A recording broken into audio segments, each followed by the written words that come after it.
Hello everyone, welcome to my channel Psycho Study. I am Nishu Rawal and in this channel you will get the informative and comprehensive videos of psychology honor courses of IGNOU and I hope that you will like the content. So before jumping to the video, don't forget to subscribe to my channel and hit the bell icon. Hello everyone, तो इस video में हम BPCC 101 की unit 7 memory के last part को cover करेंगे। इसमें हम स्ट्रैटेजीज फॉर एनहेंसिंग मेमोरी और applications of memory in everyday life इस टॉपिक को कवर करेंगे और इसी के साथ ये वाली जो यूनिट है ये भी खत्म हो जाएगी। तो जल्दी से स्टार्ट करते हैं। Strategies for enhancing memory. In this section we will discuss mnemonics methods and techniques of enhancing memory. इस सेक्शन में हम जो है निमोनिक्स के बारे में पढ़ेंगे, क्या मेथड्स है, क्या टेक्निक्स है, जिससे कि हम अपनी मेमोरी को एनहेंस कर सकते हैं। ठीक है, there are basically two broad categories of mnemonics. One category of mnemonics use images. जो फर्स्ट कैटेगरी है निमोनिक्स की वो इमेजेस है, उसमें इमेजेस का यूज़ किया जाता है।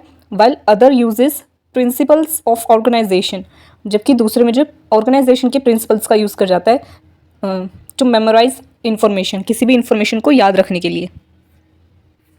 फर्स्ट है निमोनिक्स यूजिंग इमेजेस और फिर mnemonics using organisation.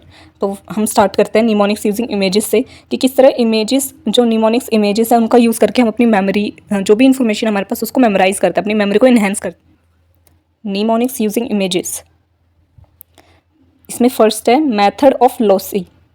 Method of lossy, placing images at the location. अब जो निमोनिक्स यूजिंग इमेजेस है इसमें सबसे पहले हम मेथड ऑफ लॉसी को पढ़ेंगे कि मेथड ऑफ लॉसी क्या है। Placing images at the location, images को उस लोकेशन पे प्लेस कर देना। किस तरीके से करेंगे वो अभी हम डिटेल में पढ़ते हैं। This method uses the location of a familiar place as a cue to retrieve information. यहाँ पर हम क्या करते हैं इस मेथड में कि हम किसी भी लोकेशन का यूज़ करते हैं, जो भी फैमिलियर प्लेस होती है, जिसको ऐसी लोकेशन जिससे हम बहुत ज़्यादा फेमिलियर होते हैं, ऐसी लोकेशन का यूज़ करते हैं किसी भी इन्फॉर्मेशन को रिट्राइव करने के लिए। ठीक है, ताकि हमें वो भी इन्फॉर्मेशन जल्दी से याद आ जाए।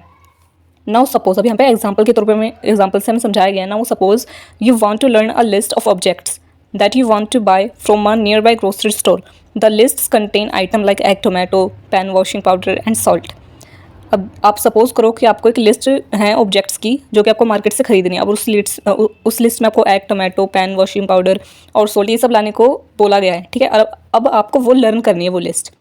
तो आप कैसे लर्न करोगे? Now to remember these items, first visualise each of them to be located in some separate spatial location such as in different rooms of your house. तो इसको याद रखने के लिए, इस पूरी लिस्ट को याद रखने के लिए आपको ये याद करना होगा, ऐसे विजुअलाइजेशन आपको बनानी पड़ेगी कि आप अपने घर के अलग अलग रूम में उन सामान को रख रहे हो। आप अपने घर के अंदर, आपको ये विजुअलाइज करना, आप अपने घर के अंदर और आप अलग अलग रूम्स में और अलग अलग जगह पर इन सारे ऑब्जेक्ट्स को, ये जितनी भी आइटम्स है उस लिस्ट में उनको रख रहे हो। ये आपने विजुअलाइज कर लिया। उसके बाद then mentally go through your house, visualize each item in a separate place. After reaching the market, all you need to do is to take another mental tour of your house and recall the items you have placed in the different location in a sequence.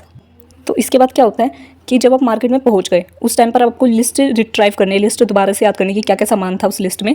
तो आप दोबारा से जो आपने mental tour पहले बनाया था ना, पहले विजुअलाइज करा था कि मैं घर के अंदर गई, उसमें फर्स्ट रूम में मैंने ये सामान रखा है, एग रखे हैं, फिर पैन रखा है, फिर वॉशिंग पाउडर रखा है दूसरे तीसरे रूम में।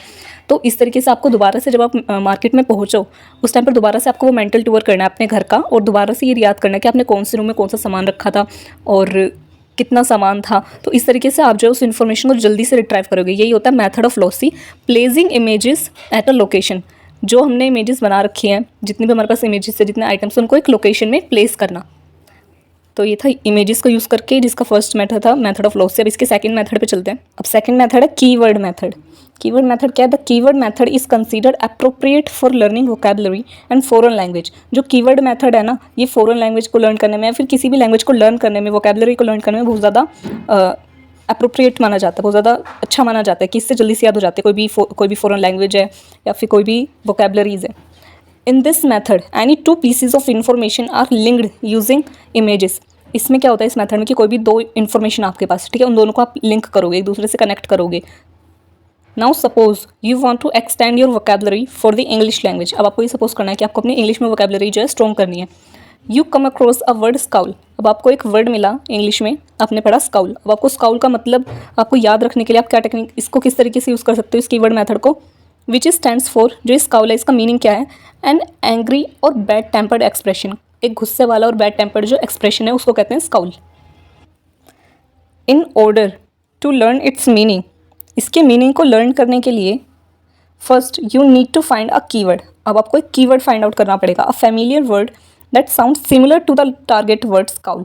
ऐसा वर्ड, ऐसा कीवर्ड जो कि स्काउल जो वर्ड है ना जिसको हमें लर्न करना है उससे मिलता जुलता हो। अब स्काउल से कौन सा वर्ड मिलता जुलता है? Owl. Now using an image try to relate your target word to the keyword. अब एक इमेज आप अपने दिमाग में बनाओ जो कि उस टारगेट वर्ड, जो कि टारगेट वर्ड क्या है हमारा स्काउल, उससे मिलता जुलता हो। Since the word scowl similar to owl you can image a picture of an owl with an angry expression. अब जो स्काउल वर्ड है, जो ये स्काउल वर्ड है, इससे सिमिलर वर्ड है आउल, तो हम क्या इमेजिन कर सकते हैं कि एक पिक्चर है जिसमें कि एक आउल है, एक उल्लू है विद एन एंग्री एक्सप्रेशन, जो कि बहुत ज़्यादा एंग्री एक्सप्रेशन दे रहा है। अब स्काउल जो वर्ड था इसका मतलब क्या था कि एक एंग्री एक्सप्रेशन, एंग्री या फिर बैड टेम्पर्ड एक्सप्रेशन। तो हमने क्या माना, हमने एक इमेज बनाई एक आउल की। अब आउल जो स्काउल वर्ड से रिलेटेड है, और आउल भी कैसे, जिसका जो कि बहुत ज़्यादा बैड एक्सप्रेशन दे रहा है, बहुत ज़्यादा एंग्री एक्सप्रेशन दे रहा है। तो उससे हमें क्या याद आएगा जब हम उस एंग्री आउल को अपने दिमाग में बैठाएंगे उसकी इमेज, तो हमें याद आएगा कि जो स्काउल वर्ड था उसका क्या मीनिंग था, एंग्री एक्सप्रेशंस या फिर बैड टेम्पर्ड एक्सप्रेशन। तो इससे हमें क्या हुआ कि हमें जो वर्ड है स्काउल वो अच्छे से याद हो गया, हमें उसकी मीनिंग भी याद हो गई, मीनिंग भी पता चल गई, याद भी हो गई, और हमें वो लॉन्ग टाइम के लिए याद भी रहेगी। Studies have suggested that this method of learning definition और vocabulary is far more superior than rote learning। और स्टडीज़ ये बताते हैं कि ये जो मेथड है ना किसी भी डेफिनेशन को लर्न करने का या फिर वोकेबलरी को लर्न करने का, ये ज़्यादा सुपीरियर है, ज़्यादा अच्छा है रोट लर्निंग से, जो हम नॉर्मल लर्निंग करते हैं या फिर रट्टा लगाते हैं या फिर बार बार उस वर्ड को रिपीट करते हैं, उससे ज़्यादा ईजी ये मेथड है। अब नेक्स्ट हम पढ़ेंगे नीमोनिक्स यूजिंग ऑर्गेनाइजेशन। अब हमने नीमोनिक्स यूजिंग इमेजेस की, इमेजेस का किस तरीके से यूज़ करके हम लर्निंग करते हैं वो तो हमने देख लिया, किस तरीके से हम अपनी मेमोरी को एनहेंस कर सकते हैं। अब नीमोनिक्स यूजिंग ऑर्गेनाइजेशन, अब ऑर्गेनाइजेशन के प्रिंसिपल्स को यूज़ करके हम किस तरीके से अपनी मेमोरी को एनहेंस कर सकते हैं वो देखेंगे। Mnemonics using organisation, it improves the ability to learn and retrieve information accurately by applying the principles of reorganisation the material to be learned. ये जो मेथड है ना ये हमें हेल्प करता है कि हमारी जो एबिलिटी है लर्न करने की और इन्फॉर्मेशन को रिट्राइव करने की, उसको बढ़ाता है by applying the principles of reorganisation of the material to be learned. Reorganise करके जो भी हमारे पास इन्फॉर्मेशन है उस इन्फॉर्मेशन को जब हम अपनी तरीके से ऑर्गेनाइज करते हैं ना, उसको रीऑर्गेनाइज करते हैं, उस मेथड से हम जो है उसकी लर्निंग उसको ज़्यादा टाइम तक लर्न कर सकते हो, अपनी मेमोरी में उसको ज़्यादा टाइम तक स्टोर करके रख सकते हो और रिट्राइवल भी वो ज़्यादा होगा। तो फर्स्ट क्या है इसमें टेक्निक, चंकिंग। चंकिंग क्या है? It is a method of combining smaller units into meaningful larger units such as. अब चंकिंग में क्या है कि आपको जो एक स्मॉलर यूनिट है ना, जो स्मॉलर यूनिट है उसको एक बिग मीनिंगफुल लार्जर यूनिट में कन्वर्ट करते हैं ताकि वो हमें जल्दी से याद हो जाए। अभी एग्जाम्पल से समझेंगे। Such as if you were asked to remember the following series of numbers, अगर आपको ये पूरी सीरीज़ लर्न करने के लिए कोई बोले कि 1939 1945, तो आप शायद इसको इतने अच्छे से लर्न नहीं कर पाओगे या फिर आगे पीछे वर्ड कर दोगे। If you were well versed with world history, then you can also group these numbers in the following ways: 1939 to 1945। अब देखो, अब आपके पास ये पूरी एक सीरीज़ है, ठीक है, और यहाँ पे भी यही सारे नंबर्स हैं, बट आपको कौन सी ज़्यादा टाइम तक याद रहेगी, ये वाली या ये वाली? ऑब्वियसली ये वाली आपको ज़्यादा अच्छे से आपकी मेमोरी में स्टोर हो जाएगी, क्योंकि 1939 से 1945 का टाइम कौन सा था? सेकेंड वर्ल्ड वॉर का। तो ये जो पूरी सीरीज़ थी ये क्या थी? छोटी छोटी यूनिट्स में थी, ये छोटी छोटी यूनिट्स में थी जो कि आपको याद करने में ज़्यादा मुश्किल होती, बट हमने इसे एक लार्ज यूनिट में बना दिया और इससे भी एक लार्ज यूनिट में बना दिया ताकि ये हमें लंबे टाइम तक याद रहे। Second world war started in 1939 and ended in 1945। जो सेकेंड वर्ल्ड वॉर थी वो 1939 से स्टार्ट हुई थी और 1945 को एंड हुई थी। तो आपको जो ये नंबर्स हैं ये अच्छे से याद रहेंगे। In this way you can memorise as well as recall this numbers more accurately. इस तरीके से आप जो नंबर्स हैं उनको ज़्यादा अच्छे से मेमोराइज कर पाओगे और रिकॉल भी अच्छे से कर पाओगे। जब आपको दोबारा से ज़रूरत हो इन नंबर्स की, जब भी आपको ज़रूरत हो आप अच्छे से उसे रिकॉल कर सकते हो और एक्यूरेट आंसर आएगा आपका। You can also chunk information by using it in sentences, songs and phrases. और आप जो है इन्फॉर्मेशन को और भी चंक कर सकते हो, जितनी भी आपके पास इन्फॉर्मेशन उसको आप चंक कर सकते हो सेंटेंसेज में, सॉन्ग्स में या फिर फ्रेजेस, इन सब का यूज़ करके आप इन्फॉर्मेशन को चंक कर सकते हो ताकि वो अच्छे से आपको मेमोराइज रहे। अब इसमें सेकंड टेक्निक है फर्स्ट लेटर टेक्निक। अब ये फर्स्ट लेटर टेक्निक क्या है? In this technique the first letter of each word you want to memorise is taken to make a meaningful word और सेंटेंस। इसमें क्या होता है कि जो भी आपको इन्फॉर्मेशन, जो भी लिस्ट है वो आपको याद रखनी है, तो उसके फर्स्ट जो लेटर्स हैं ना, उनसे मिला करके एक अलग वर्ड बनाते हैं, एक अलग वर्ड हम बना देते हैं जिससे कि वो इन्फॉर्मेशन हमें अच्छे से याद रहे। For example, the colour of rainbow can be remembered using this technique. जो रेनबो के कलर्स हैं ना, उसको हम उन कलर्स को याद रखने के लिए हम इस टेक्निक का यूज़ कर सकते हैं। तो रेनबो में कौन सा कलर होता है? पहले वायलेट, फिर इंडिगो, फिर ब्लू, फिर ग्रीन, फिर येलो, फिर ऑरेंज और फिर रेड। और ये लाइन वाइज है कि पहले जो वायलेट होता है, फिर इंडिगो होता है, फिर ब्लू होता है, फिर ग्रीन, येलो, ऑरेंज, रेड। तो इनका जो फर्स्ट लेटर है वो हमने ले लिया और इससे कौन सा वर्ड बना? विबग्योर। और इस हमें अब ये सारे रंग याद करने की ज़रूरत नहीं, ना इनकी सीरीज़ को याद करने की ज़रूरत है कि पहले कौन सा कलर आता है उसके बाद कौन सा आता है। हमें सिर्फ ये एक सिंगल वर्ड याद रखने की ज़रूरत है, विबग्योर, और इसी से हम जितने रंग हैं उनको बता देंगे। The word VIBGYOR stands for all the 7 colours of the rainbow. और ये जो विबग्योर वर्ड है यही सारे 7 कलर्स को स्टैंड करता है, सारे 7 कलर्स को बता देता है। और इससे हमें जो है काफ़ी आसानी होती है कि हमें सारे कलर्स को रिमेंबर करने की ज़रूरत नहीं, सारे कलर्स को याद करने की ज़रूरत नहीं, सिर्फ हमें ये वर्ड याद करना है। तो ये फर्स्ट लेटर टेक्निक, और इसी के साथ जो ये निमोनिक्स ऑर्गेनाइजेशन है ये भी ख़त्म होती है। अब लास्ट टॉपिक है applications of memory in everyday life. Memory का हम किस तरीके से अपने एवरीडे लाइफ में यूज़ करते हैं, और ये लास्ट टॉपिक है। इसके साथ ही ये यूनिट जो कवर हो जाएगी कंप्लीट। अब इसमें फर्स्ट है ऑटोबायोग्राफिकल मेमोरी। ऑटोबायोग्राफिकल मेमोरी क्या है? What has happened in my life. देखो नाम से ही पता चल रहा है कि हम अपनी बायोग्राफी को याद कर रहे हैं कि क्या क्या हुआ है हमारी लाइफ में। It is the memory of your own past events and personal experience. ये जो मेमोरी है आपके अपने पास्ट इवेंट्स की और पर्सनल जितने भी आपके एक्सपीरियंस है उसकी है। और autobiographical memory AM is generally accurate but sometimes it also influenced the constructive nature of memory.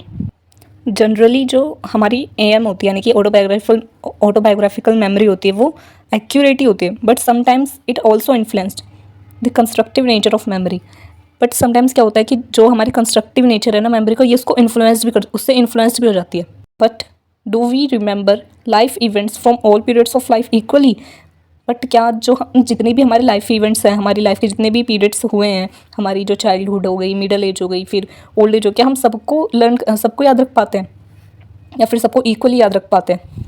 Studies have suggested that people from middle age remember life events from their youth period and early adult period more than their recent past.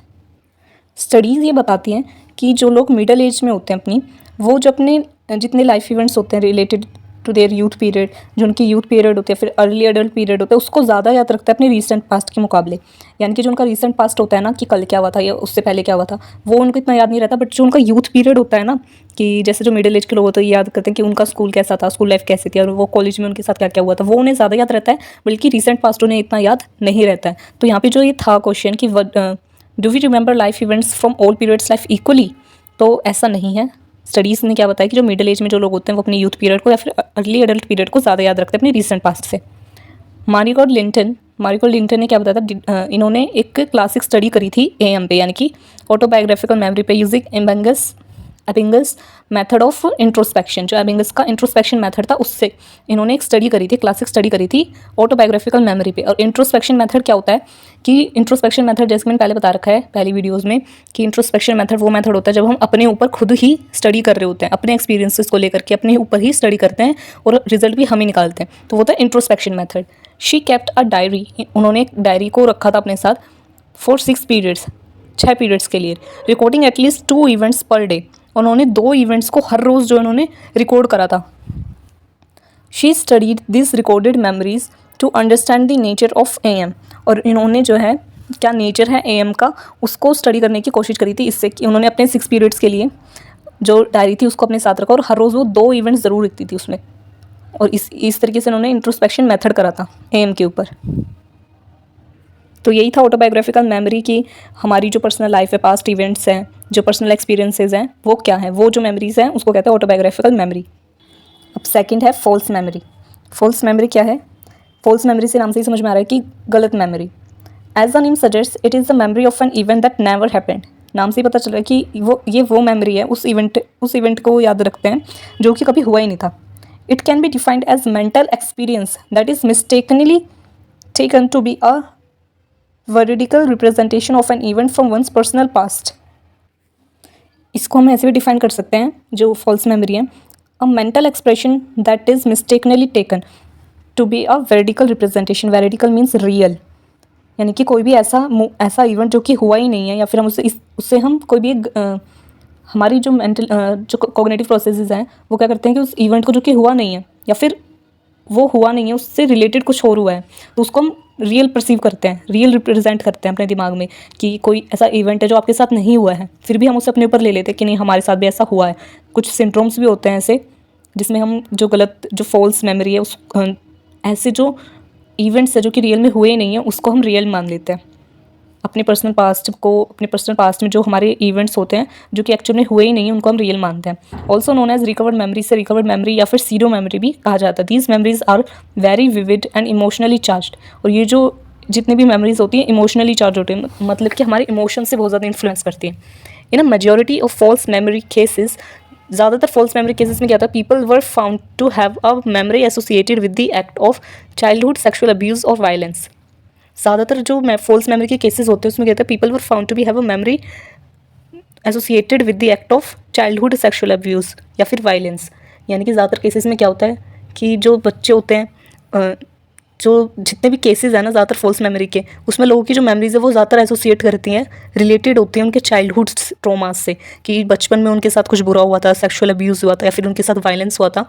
ये जो incidents हैं ना, ये जितने cases हैं, ये false memory को ज़्यादा बढ़ा देते हैं। Various studies have suggested that our memory is not fixed and it can be easily manipulated through effective suggestions such as during a session of psychotherapy. ज़्यादातर स्टडीज़ ये भी सजेस्ट करते हैं कि जो मेमोरी है ना वो फिक्स्ड नहीं होती कभी भी। It can be easily manipulate, हमारी मेमोरी को हम ईजिली मैनिपुलेट भी कर सकते हैं थ्रू इफेक्टिव सजेशंस, कुछ इफेक्टिव सजेशंस को लेकर के। यानी कि अगर किसी के दिमाग में ऐसी कोई फॉल्स मेमोरी है कि जो इवेंट उसके साथ हुआ ही नहीं है, उसको भी वो अपने ऊपर ले रहे हैं कि नहीं हमारे साथ ऐसा हुआ है और उस वजह से दुखी हैं, तो ऐसा नहीं कि वो ज़िंदगी और उसी को लेकर के बैठे रहेंगे। हमारी जो मेमोरी है उसको हम मैनिपुलेट भी कर सकते हैं आसानी से कुछ इफेक्टिव सजेशंस के ज़रिए। और जैसे जो सजेशंस है वो क्या है, साइकोथेरेपीज़ जो दी जाती है, काउंसलिंग के लिए या फिर क्लिनिकल साइकोलॉजिस्ट के पास जब हम जाते हैं तो वो हमारे साथ साइकोथेरेपी का सेशंस लेते हैं। उन साइकोथेरेपीज़ में हम अपनी मेमोरी को, जो ये फॉल्स मेमोरी है, इससे कवर अप कर सकते हैं। False memory syndrome is very relevant in the context of psychotherapy and forensic witness. जो फॉल्स मेमोरी सिंड्रोम है ना, ये बहुत ज़्यादा रिलेवेंट होता है in the context of psychotherapy and forensic witness. Forensic witnesses में और जो साइकोथेरेपी है, ज़्यादातर इनमें क्या होता है कि जो लोग होते हैं उनके पास जो फॉल्स मेमोरी होती है उनके दिमाग में, कि जो उनके साथ इवेंट नहीं हुआ है वो भी उसको अपने ऊपर परसीव करते हैं। वहाँ पर उन्हें साइकोथेरेपीज़ की ज़रूरत पड़ती है, या फिर जो फोरेंसिक विटनेसेस होते हैं उनके साथ भी ऐसे केसेस आते हैं कि उनको फॉल्स मेमोरी होती है, फॉल्स मेमोरी सिंड्रोम होता है। In a study, it was found that around 20% memory of the witnesses were false. ज़्यादातर स्टडीज़ में ये देखा गया है कि जो 20% मेमोरीज होती है ना, 20% मेमोरी किसी विटनेसेस की वर फॉल्स, वो फॉल्स होती है 20%। तो सिर्फ 80% होती है जो कि सही होती है, बाकी उनकी फॉल्स मेमोरी होती है कुछ सिचुएशन को लेकर के या फिर आसपास का एनवायरनमेंट किस तरीके का, उस वजह से वो कुछ गलत मेमोरी भी बना लेते हैं। लास्ट है flashbulb memory, memories of emotionally charged events. सबसे लास्ट में फ्लैशबल्ब मेमोरी है। फ्लैशबल्ब मेमोरी क्या है, memories of emotionally charged events, वो मेमोरीज जो हम इमोशंस, अपने इमोशंस से चार्ज करते हैं, वो events. What were you doing when you first heard about 9/11 attack. यहाँ पे क्वेश्चन ये किया गया कि जो 9/11 अटैक हुआ था यूएसए में, उस टाइम पर आप क्या कर रहे थे जब आपने इसकी इन्फॉर्मेशन सुनी थी। या फिर आप ये मान लो कि जब इंडिया में जो जितने भी हैं लोग, वो ये रिमेंबर करो कि जब पुलवामा अटैक हुआ था तो उस टाइम पर आप क्या कर रहे थे, या फिर कहाँ से आपने ये इन्फॉर्मेशन सुनी थी कि पुलवामा अटैक के बारे में आपको न्यूज़ किधर से मिली थी। तो what was your first reaction, आपका उस टाइम पर फर्स्ट रिएक्शन क्या था जब आपने उस न्यूज़ को सुना था। Many people still have very clear memories of 9/11 attack. बहुत से लोग ऐसे होंगे जिनको कि बहुत ही ज़्यादा क्लियर मेमोरी होगी कि उस टाइम पर वो क्या कर रहे थे जब ऐसा अटैक हुआ था, इसके बारे में उन्होंने सुना था। They could recall what they were doing when they first heard about it, from where they heard about it, how they felt and other details vividly. बहुत से लोग ऐसे होंगे जिनको अभी भी याद होगा कि उस टाइम पर वो क्या कर रहे थे, या फिर किसके ज़रिए उन्होंने इस बात को सुना था, अपने किसी फ्रेंड से सुना था, या फिर न्यूज़ पे सुन लिया था अचानक से, या फिर उनके अपने पड़ोसियों से सुना था, कि कहाँ से सुना था, उनका क्या रिएक्शन था उस टाइम पर। ये सब बातें ज़्यादातर लोगों को याद होंगी। या फिर आप ऐसा मान लो कि कोई भी एक इवेंट है, जैसे कि किसी से पूछो कि जब आपका स्कूल का फर्स्ट डे था तो उस टाइम पर आपने क्या रिएक्शन था, या फिर जब आपका कॉलेज का फर्स्ट डे था उस टाइम पर आपकी क्या फीलिंग्स थी, आप क्या सोच रहे थे, आपके दिमाग में क्या क्या चल रहा था। तो बहुत से लोगों को ये बात याद रहती है। या फिर जैसे लोगों की शादी होती तो कि उस टाइम पर शादी जब आपकी हो रही थी तो उनके क्या क्या उनके दिमाग में चल रहा था, क्या उनके थॉट्स थे। तो बहुत सारे लोगों को ये बातें जो है याद रहती हैं इस तरीके की कुछ स्पेशल इवेंट्स को लेकर के। So what is so special about this memory, तो क्या ज़्यादा स्पेशल है इस टाइप की मेमोरी को लेकर के। According to Roger Brown and James Kulik, these memories are so vivid that it seems to be preserved as a film. ये जो मेमोरीज़ है ना, ये इतनी ज़्यादा विविड है कि ये एक फ़िल्म की तरह हमारे दिमाग में स्टोर रहते, प्रिजर्व्ड रहती हैं। और जैसे ही कोई इन बात को पूछता है, कोई ट्रिगर करता है, तो तुरंत ही एक फ़िल्म की तरह हमारे सामने, हमारी आंखों के आगे आ जाते कि हाँ, उस टाइम पर हम ये काम कर रहे थे, हमने यहाँ से ये बात सुनी थी, हम ये सोच रहे थे, हम ये फील कर रहे थे। In the context of Indian people old enough to recall the association of Prime Minister Indira Gandhi और Rajiv Gandhi may have flashbulb memories of these events। अब यहाँ पे आप कोई भी इवेंट्स ले सकते हो। अब हम इंडिया में रह रहे हैं तो हम कोई भी इवेंट ले सकते हैं, जैसे कि मैंने पुलवामा अटैक के बारे में बताया, आप इसको सोच लो। या फिर वो टाइम आप याद कर लो जब जो नरेंद्र मोदी थे वो प्राइम मिनिस्टर बने थे, तो क्या आपके दिमाग में उस टाइम पे चल रहा था, आपके क्या इमोशंस थे, आप क्या फील कर रहे थे। तो ये सब, या फिर जब आपका स्कूल का लास्ट डे था, तो जब आपका फेयरवेल था, उस टाइम पर आपके क्या फीलिंग्स थे, आपने किस किस से क्या बातें कहीं, क्या क्या आपने इन्जॉय करा, क्या क्या आपने मेमोरीज स्टोर करी उस टाइम पर। तो ये जितनी भी मेमोरीज़ है ना, ये सब होती है फ्लैशबल्ब मेमोरी, जिनके बारे में सुनते ही आपको तुरंत वो सारी एक फिल्म की तरह आपके सामने आ जाए ना, उसे कहते हैं फ्लैशबल्ब मेमोरी। अब इसी में लास्ट है, what are the reasons for such vivid memories of an event. कौन कौन क्या रीजंस हैं विविड मेमोरीज का याद होना, किसी भी इवेंट को इतना ज़्यादा याद रखना कि जैसे ही कोई हमें उसके बारे में पूछा, हमें वो एकदम फिल्म की तरह हमारे सामने आ जाए। Studies have pointed out a number of factors like the emotional intensity of the event। Studies क्या बताती है कि बहुत सारे फैक्टर्स होते हैं, जिसमें कि फर्स्ट है emotional intensity of the event, कि उस टाइम पर हमारी इमोशनल इंटेंसिटी कैसी थी, कि हमारे इमोशंस बहुत ज़्यादा हाई थे या बहुत ज़्यादा लो थे। ये जो इमोशनल इंटेंसिटी होती है ना, सबसे ज़्यादा रोल प्ले करती है कि कोई भी मोमेंट हमें कितना याद रहता है। Another view suggest that because of the significance we retell our experiences leading to frequent rehearsal and thus making those memories more accurate and vivid even after many years। एक तो रीज़न ये था कि हमारी इमोशनल इंटेलिजेंस क्या थी उस time पर।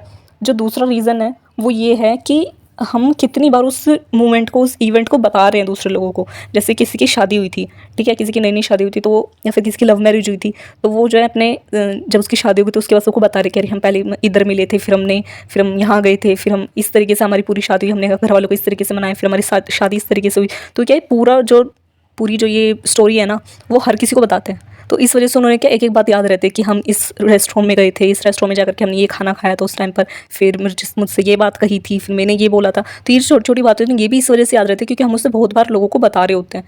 तो जितना ज़्यादा हम लोगों को बता रहे होते हैं, उतनी ज़्यादा हम उसको क्या है, उस मेमोरी को रिहर्स कर रहे हैं, इस वजह से वो हमें लंबे टाइम तक याद है।